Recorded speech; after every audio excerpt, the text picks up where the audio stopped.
పరమందు ఆసీనుడైన దేవతి దేవునికి మొదటిగా నా యొక్క స్తుతులు స్తోత్రములు కృతజ్ఞతలు నా ప్రభువు అయినటువంటి యేసుక్రీస్తు నామం ద్వారా తెలియజేసుకుంటున్నాను. అదేవిధంగా ప్రియులైన వారందరికీ కూడా మన ప్రభువును రక్షకునైన యేసుక్రీస్తు నామములో నా యొక్క వందనములు తెలియజేసుకుంటున్నాను. సహోదరు నాథన్ గారు ఈరోజు సోషల్ మీడియాలో మరొక వీడియో పెట్టడం జరిగింది. అదే యోహాను సువార్త 1వ అధ్యాయము 18వ వచనం. తండ్రిని ఎవరును ఎన్నడూను చూడలేదు, కానీ దేవుని రొమ్మునున్న అద్వితీయ దేవుడే ఆయనను బయలుపరచెను అనేటువంటి ఒక వచనాన్ని ఆయన తీసుకొచ్చారు.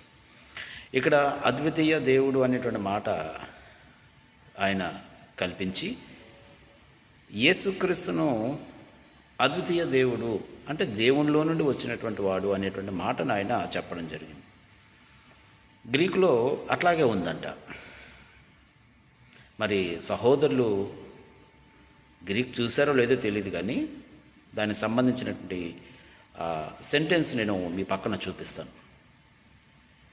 యోహాను సువార్త అనేది కొయినే గ్రీక్ భాషలో వ్రాయబడ్డది. అంటే నాటి వాడుక భాష. కొయినే గ్రీక్ భాష అంటే నాటి వాడుక భాష.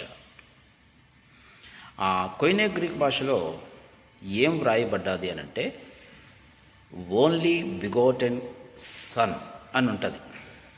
ఓన్లీ బిగోటెన్ సన్ అంటే తండ్రి రొమ్మునున్న అద్వితీయ కుమారుడే ఆయనను బయలుపరచెను అనేటువంటి మాట. అదే జనతైక కుమారుడు అని చాలా క్లియర్గా ఉంటుంది కొయినే గ్రీక్ భాష. ఎందుకంటే కొయినే గ్రీక్ భాష అనేది ఆనాడు వాడుక భాష గ్రీకులది. ఈయన గ్రీకులోనే యోహాను సువార్త వ్రాయడం జరిగింది కాబట్టి సో దాని ప్రకారమే ఆ కొయినే గ్రీక్ భాషలో ఓన్లీ బిగోటెన్ సన్ అనేటువంటి స్పష్టమైనటువంటి సెంటెన్స్ మనకు అక్కడ కనబడుతుంది. మరొక విషయం ఏంటంటే అద్వితీయ అనేటువంటి మాటకు అర్థం ఏంటి? ఒక్కడే, ద్వితీయం లేనివాడు అనే మాట. యేసుక్రీస్తు అద్వితీయ దేవుడైతే యెహోవా ఎవరు? ఆయన కూడా అద్వితీయ దేవుడే కదా. మరి అంటే అద్వితీయ దేవుడు అన్నప్పుడు ఆ మాట ఏదో ఒక్కరికే వర్తించాలే తప్ప కానీ ఇద్దరికి ఎట్లా వర్తిస్తుంది? అంటే సహోదరు నాథన్ గారు లాజిక్ మిస్ అయిపోయారు. అదేదో ఆయన చెప్పింది ఏదో సత్యమని కొందరు ఆయనను ప్రమోట్ చేస్తున్నారు. ఇలాంటి తప్పుడు బోధలు ప్రమోట్ చేసేవాళ్ళు తప్పుడు బోధకులే.